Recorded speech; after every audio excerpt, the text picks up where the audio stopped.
Yo, what's going on everyone? Brian and Jim here with Drink a Beer and Play a Game, and today we're checking out Judge Dredd for the Super NES and Sega Genesis. Jesus Christ, we're already in August. Why are we still doing these goddamn Stallone games? You fucked up and we're touching yourself too much in the middle of the God, month. I'm sick of this mush-mouth, cerebral palsy fucking afflicted asshole.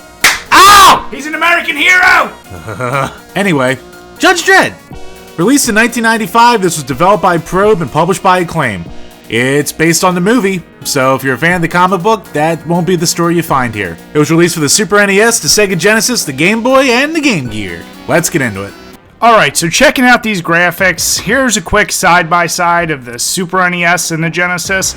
Clearly there's a difference. The Super NES does include a lot more in the scenery, like rain, some additional billboards, and just generally a lot more going on. But, I mean, what do you expect? Super NES is usually better than Genesis. Hey! So, other than that, the games are very similar, same type of enemies. All the sprites are really good, and we did appreciate the attention to detail. Like, look at this little detail when Judge Dredd is shooting. They kind of had the lighting going against his face. That's just a nice little touch, and all the animations look really good as well. It just didn't really knock our socks off as far as presentation. So for the Super NES, we both gave it a 7, and for the Genesis, we both gave it a 6. As far as beer, I'm just going to add 1, because I would have liked a little bit more color variety in some of these levels. They can become really dull real fast. The sound. First I'll start with the music, and when it comes to the music, it just screams 90s, late 16-bit, side-scrolling action games. It's high tempo, it's kind of messy in its composition, and it definitely sounds more Western developed, but it's certainly not bad on the Super NES. The Genesis just feels off. It feels a lot more simplified. It has that awful Casio keyboard thing that, unfortunately, Western developed people did for the Genesis. And even the sound effects sound a little less... They don't have that oomph that the Super NES does.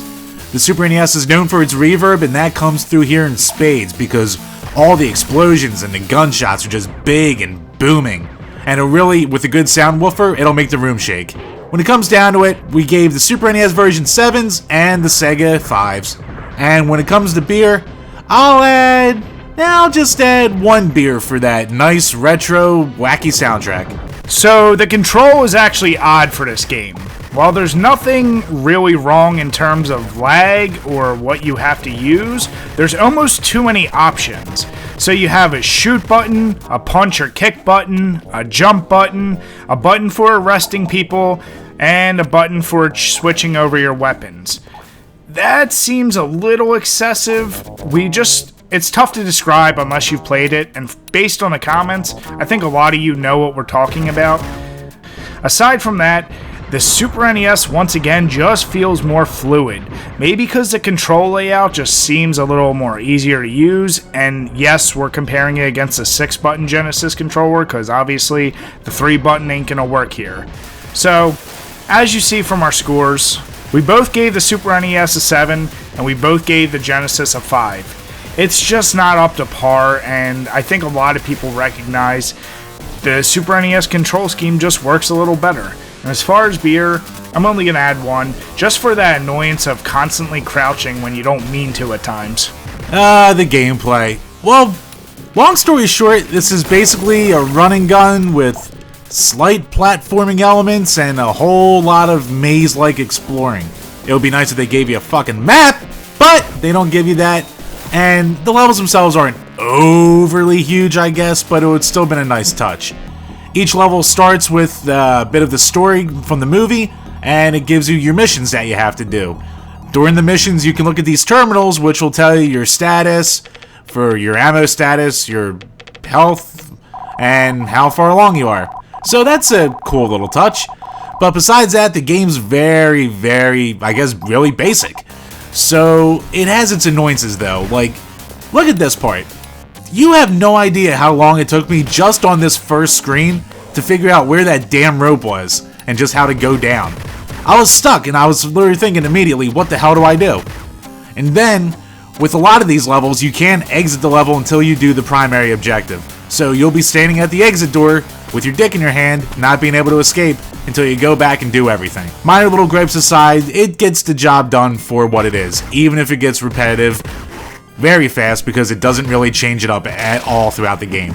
So with all that being said, we gave it 6s. And as far as beer goes, oh, wait, before I forget, it does change up the standard run and gun a little bit because you have the option of arresting people instead of killing them off. On the Super NES, that seems to work a lot easier than the Genesis. I don't know if it was some weird programming glitch, but I maybe arrested like 5 people total on the Genesis, whereas the Super NES, you can just keep doing it. And it's better to arrest people because you get more points and you get more items by doing it. You kill people, you don't get jack shit. So, back to beer. We're gonna give it 2 beers for the option to kill or to arrest. LOL. Well, as far as originality, I think Jim hit on most of the points I was going to talk about. Ha! But this is the first Judge Dredd game for a console, and it did offer those interesting mechanics of choosing to arrest someone or not, and I did kind of enjoy the fact that you could check your status in the middle of a map. But other than that, like Jim said, it's a run and gun with a lot of maze features, so I actually gave the originality a 6, and Jim gave it a 5. As far as beer, I'm just going to add 1 to just reiterate what Jim said. They really should have put in a fucking map. Even if they put the map in at the terminal, that would have been better than no map at all. The replayability. I can keep this kinda short. First off, the game's surprisingly tough. Tough in the fact that these enemies take way too many bullets to kill. It's friggin' ridiculous. Now, obviously I played the Genesis version a little more, so it was more of an annoyance since I couldn't arrest as many people, but the boss fights and mini-boss fights are tough as shit. Even more non-standard enemy characters can really give you a beatdown. And the game's just, even in general, it's hard. And besides that, you're going to be looking all over the map for your objectives. Without knowing exactly what to do, it'll take some repeat gameplay to really get through this. And they don't give you a shit ton of lives either, so when you're dead and you're starting over. But at least there's a password system. So with all that being said, we gave it 5s. It's not like it's going to give you a reason to come back once you beat the game, but it'll take you a little while to get there. So as far as beers go, I'm going to give it 2 beers. 1 for the difficulty, and 1 for a lack of Rob Schneider. A distinct lack of Rob Schneider. Ow! What? God damn it, you would say that!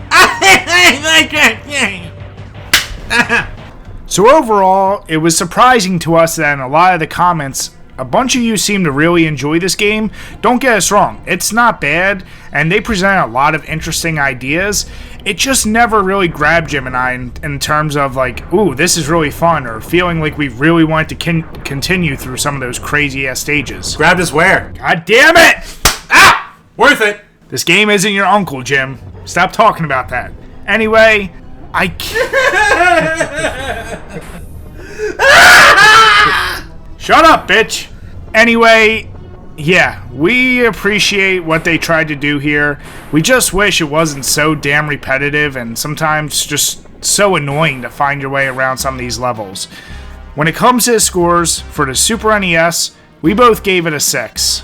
It's clearly above average, but nowhere near a 10.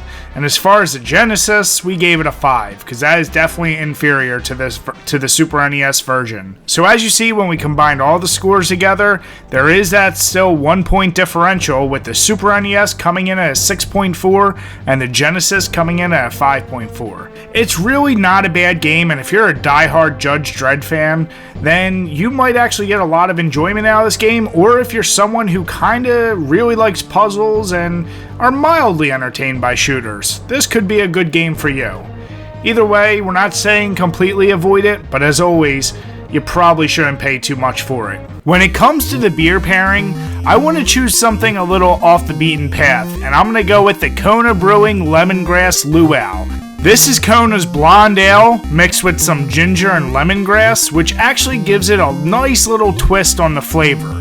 Much like this game is an interesting twist on your typical run and gun with giving you those options of arresting people, you should combine these two, because I think it's going to give you a nice balance between something you're not used to and something semi-familiar. So, get at least a 6-pack and enjoy yourself with this game. But remember to drink your beers and play your games responsibly. As always, guys, thanks for checking out this video, and if you enjoyed it, make sure you give us a thumbs up, leave some comments, or better yet, why not subscribe? Till next time, guys, cheers.